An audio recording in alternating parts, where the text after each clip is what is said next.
what does an agent mean for a systems chief revenue officer? What would that mean? And what were some ways that we should be looking at the world of someone who's operating a large revenue operation? And the conversation that we started earlier today in our prep call was really compelling. And this idea of all the different, let's say, factors that are pushing down on chief revenue officer to make decisions. So if you don't mind, I'm going to start with Matt because we kind of kicked this off a little bit earlier. If you don't mind, Matt, I get your kind of high level thoughts on like where you think the role of the chief revenue officer is playing out now, and what you think that this sort of means for them. Some things they could be thinking about today to think about what they could do to prepare for this new planet they're living on. Yeah, thanks, Warren. And hey, guys, and Julia, glad to be back. Matt Darrow, co-founder and CEO of Vivint over here. We lived this too, Warren. I think that's why maybe our story is kind of interesting.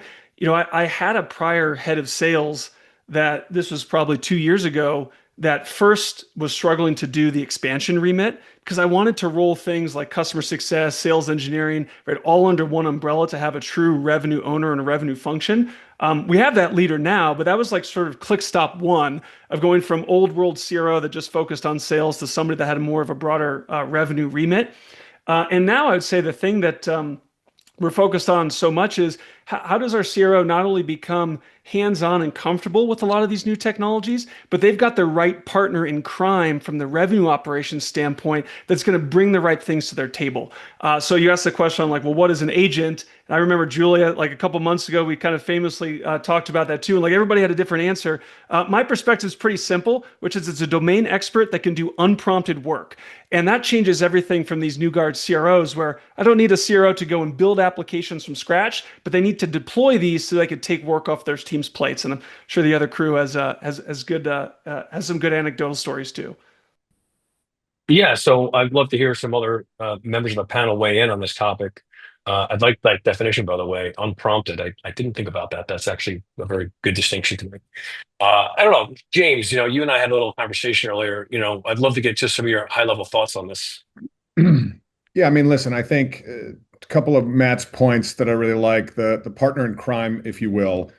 I think the concept of a CRO, the role itself has to change fundamentally. I think there are going to be skill sets and competencies that folks have. We talk internally a lot about the operational rigor. You talk about the sales leadership, the locker room, all of these different things. It's very difficult to find someone that has all of them. And so I think augmenting some of those with the right team and the right people, and obviously depending on the size of the company, or the resources that the company has, you're not going to be able to have, 4 to 5 different folks from chief strategy officer to chief growth officer or all the above. But I think, one of the unique positions that we're in, sitting in go-to-market is, I think from a strategy standpoint, it's basically finding waste anywhere within go-to-market. And so, I think becoming more frontline focused across CX, across CS, across sales, SDR, and basically finding out where do you waste the most time? Building decks, formulating a point of view. Where are these areas that across all of these functions are causing people the most friction that really makes them hate their job? And I think doing that on a regular basis, and then what of those can we solve with an agent, with some form of AI? And, again, the ideal goal for us is then what can we then package from a go-to-market standpoint, put into a product and ultimately help sellers and marketers across the board. And so again, I think just to double down, it is at this moment in this like what's noise versus what's real across prioritization and sort of offloading busy work or, helping sales folks that might not just have an innate point of view and understanding what's happening in a vertical. Like how can you equip them with almost this massive brain that they may or may not have, no offense to some of them, but they might have skill sets or expertise in other areas that, they're unbelievably charismatic, they're great at building rapport, but they're horrible at some of the organizational stuff. I think it's this democratization of, how can you make all of them pretty good?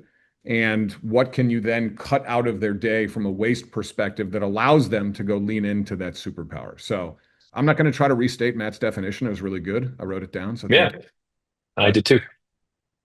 Yeah, great. Yeah, thank you, James. Ashley, I know you had some really good thoughts on this earlier today. What are your thoughts on this? think what James just said, I'm Ashley, one of the co-founders of Momentum.io. And one of the things, James, you just made me think about is that I think that the CRO role requires a new level of curiosity. And that I think we talked earlier about how for non-technical folks, can feel very intimidating. And we've gone from ChatGPT introducing AI in a way that feels like, okay, this is relatable. But I think when you're going into the vendor process and you're thinking about how to apply it to your workflows and you're hearing the word agents all day long, it feels very much like, okay, somebody's going to figure this out for me, but it's not going to be me. And so when they do figure it out, please let me know. And I think that that can kind of turn off some people and kind of stop the curiosity process to say either, okay, I know that I need to go fix this or I need to go identify these problems. That's why I like, James, what you said is if you're not technical or you find it to be intimidating, applying it to the things you want to answer, which is just like, where is my team wasting time? The second answer will be like, go solve for that. And that's where you could lean on your RevOps teams or your growth teams, or if you have, a data team to go solve for it. But I think that the biggest blocker sometimes is just our own personal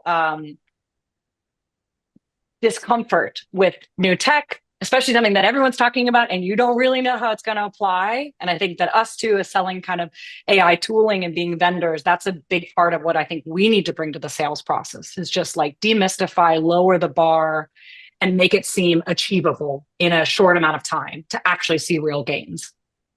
Mm. Matt, you raising your hand? Yep. Yeah, I wanted to jump in too because you both talked about that concept of waste. 100%, like because there's so much low-hanging fruit to take off of people's plates, and that's what AI is really great at. But I would say it'd be really smart as a CRO to say, well, what type of waste are you trying to automate? Because you don't want to go and just lock yourself into the old world. I'll give you two like simple examples. What's one thing the sales reps hate to do all the time? Enter data into their CRM system. So you might be inclined to say, well, great, if I have an agent that's puts data into my CRM system, I'm taking that off their plate. But that's missing the forest for the trees that like in the AI future, data in a structured system doesn't matter anymore. Like those things become irrelevant. Like when your systems have context across conversations, calls, email, Slack messages, web, everything that a human has, like this antiquated mode of like filling fields out is a no-op in the future. I'll give you a second example too, which would be like building a sales presentation. Today, y'all are probably using HighSpot, Seismic, some enablement tool that has the second call deck, that has the proposal deck, that then the rep goes to, takes it, tailors it. But like that notion of enablement systems, like housing all the information, that's also sort of a no-op for the future too, because an agent can do to your point, James, the brain work, and then you can feed it into these new applications that will spin up a deck in your branding on the fly exactly when you need. So yes to eliminating waste, but don't eliminating the waste that you sort of we're accustomed to doing things for the last 10 years. But don't you think you got to like crawl, walk, run? I fundamentally agree with you. And from a vision standpoint, I think the world is going there. But like tomorrow, you still need to fill data into Salesforce. And so I think that like there's some of that of like you got to think about the future, build for the future in your own org, but also what's the next 3 months going to look like? What's the next year? And I don't think I bring this into our own experience. We've heard a lot in the last year of like, can you push to Snowflake? We want to do stuff in a data lake. But then when you actually dig and you're like, okay, where do you want it to go? And they're like, okay, we're not quite there yet, but that's what we want to build for this year. So I think that everyone knows where the trends are maybe going, especially if you're kind of living in this world. But I do think that like change still takes a while. And if you think about a huge company, the reliance on Salesforce, it's like we're still a ways away from not needing data in Salesforce. It's great stuff. Rashid, you have a hand up. What's up? Yeah, I'll jump in here. How's it going, guys? Ratchet, co-founder, CEO Centralize. Maybe an interesting take here I like to say is our tagline is we're the R in your CRM if it actually worked, which my resume here, funnily enough, Matt, we're both, Salesforce Ventures portcos. So I'm saying this because I've told them directly, guys, you're literally a database. It's an incredible database. You can't live without it. But it is a database of names and contacts and accounts, and it has to be updated to your point, Ashley. Like that context needs to be there, but it sucks that it's so manual. But the way we've heard from a lot of CROs, this model of, okay, I have all these systems of record now. I have my call recordings, my CRM, my conversational data, and my Slack and my emails, even my LinkedIn relationships is its own CRM. But what do I do about it now? Like, what is the next phase of turning the systems of record into system of action? I think that starts becoming the kind of what we're working towards. But I agree with you in the sense that no one is going to adopt a tool or a platform or a way of thinking that does not ensure your systems of records are hygienic and up to the data standards that you need to power the actions that you're trying to work off of. So I think it's almost a non-negotiable in my mind that those come along for the ride, and then you live on top of all of them to make a difference and then actually move the needle on finding and the deals that you're working through. So I'd like to throw in a tidbit on like the R is missing, and I think I get it. as the data. Thank you. Manisha, you have a question? Point? Yeah, hey, this is Manisha. I'm the founder of SwiftHub. So just to, James' point of how can every AE work like a best AE, because as James said, right, even though we don't want to call it loud, but there most of the sellers, they don't want to do the hard work. They don't want to do personalization because it actually needs a lot of research. It needs a lot of hard work to build personalized decks. But now AI can do that for you, right? I think what CROs can focus on now is how to have all your AEs perform like the top 10% of your AEs, because that's one of the forecasting problems where 10% AEs will bring 80% of the business, and then rest, 20% of the business is bought by 80% of the AEs.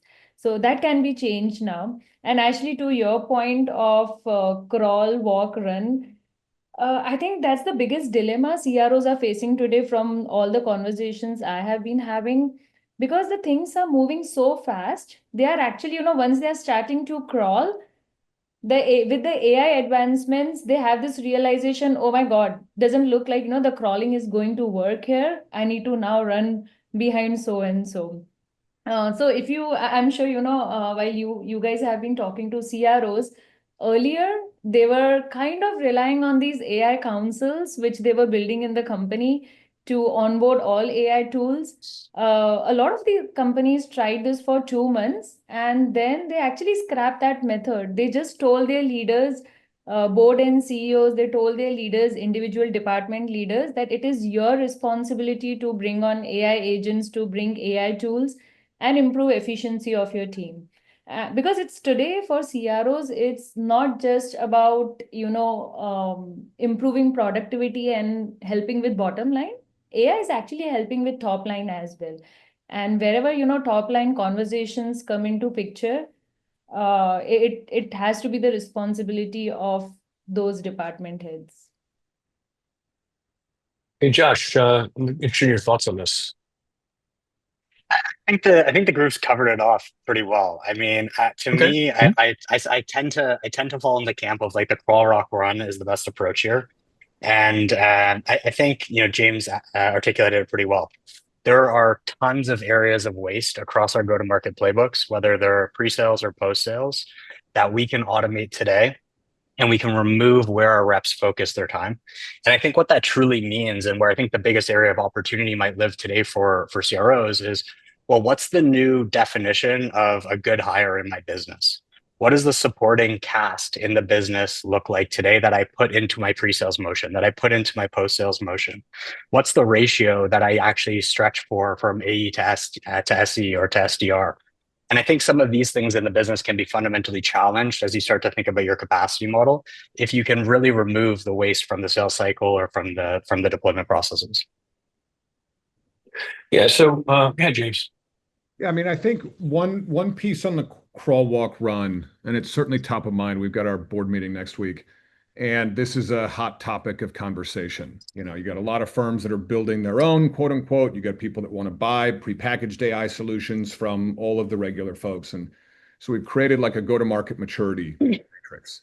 And we've got across, again, a lot of customers, 7, 8-figure customers that are in different stages of the journey. And so if they're in a full build, they've got a team of engineers, they've got an unbelievable data lake, Snowflake, they've got very smart people, for us, and again, CRO at ZoomInfo, by the way, I don't think I introduced myself, but in those situations, they're just buying huge amounts of data to build out a large data model, kind of what Rachit was saying around, getting all of the different siloed data right. They've got these huge instances. They call them things like Crystal Ball or Artemis or these really cool names of basically centralizing data and then running go-to-market at scale on their own. And then you've got on the left side folks that are just buying it. And I don't think it's not necessarily vertical specific. It's not size specific. You have small companies that are far ahead on the go-to-market maturity index, and you have very large companies that you would imagine are incredibly tech forward that aren't. And so I think as a CRO coming in to a new organization, and I believe, at least I feel, CRO and I think CMO are the two most replaced roles in sports. And so if you're a new CRO coming into an organization, the ability to basically figure out if the organization has been in crawl or if they're in walk or if they're in run, and understanding where they're at in that journey and not trying to bite off too much too fast, and basically getting the foundation right. And I think in so many of these things to the CRM, I think we all know, and we've all been around it, and very similar, not a Salesforce venture, but a huge partner, big number one app in the App Store, 20,000 connected customers, like they're friends. But I think that promise of it being a go-to-market repository when 90% of what's inputted into it is just rep, and there's this brilliant marketing thing like your data is your data, and so it's the rep's fault. And I think every CRO for the last decade has said it's rep hygiene. And so you go walk the floor and tell reps to inputs. There's meme pages dedicated to just VPs of sales telling people to update Salesforce. And so I think it's very clear that there's a problem at the foundational level, and most of the really cool tech is sitting on top of that. And so a lot of people don't want to go attack the fundamental data problem, which is you have data sitting in Snowflake, you have data sitting in Databricks, you have data sitting in CRM, you have structured data, unstructured data across a million different tools. And we've gotten to this place where if I say I want to go run a competitive takeout campaign, I've got to engage RevOps, I've got to engage CIO, they've got to pull data from CRM, they've got to pull data from conversations, and it takes 2 months, where it used to be as simple as just like, I want to go after everybody that's got this particular technology. And so I think getting that foundation right first and then being very curious, I think it was Ashley that brought up the curiosity. I think as CROs, you kind of get out of taking a lot of demos because you're very busy. There's a lot of things and everybody's trying to sell something to you. And I think getting more thoughtful in terms of leaning into these areas in both networks like this to say, what are the cool things that you're doing? We're trying to solve this on a health score risk model. Show me the next things that are going to downsell based on all of this structured and unstructured data. Talking to those folks, leaning into it, but getting the foundation right at the particular point that you or your company are in or have been in. I think that's really the key for a CRO to be able to identify, I've got to fix this first, or else you end up with where a lot of people have ended up through the good times, which is I've got 65 tools that all had the promise of amazing things, and none of them are working well together. None of them are really being used, and none of them are really driving the outcomes that we thought they were going to. Now I've got to go get rid of half of it, and I'm not really quite sure what to get rid of. James, I appreciate that so much because this is exactly what I'm talking to with my clients daily. And this is the issue, which you just said, is that CROs are being asked to solve problems that are very short-term problems, but they can't solve longer-term problems because the infrastructure of their systems are not updated enough for them to do so. And they don't have the time to be able to work enough on the strategies that take, as you know, more time. What you described takes time to do, right? It takes resources and time. Sometimes the machine has to be shut off for a little while for that stuff to be fixed. I mean, I can't fix my CRM while I'm using it at the same time. It's a very difficult thing to do, at least do it in the right way.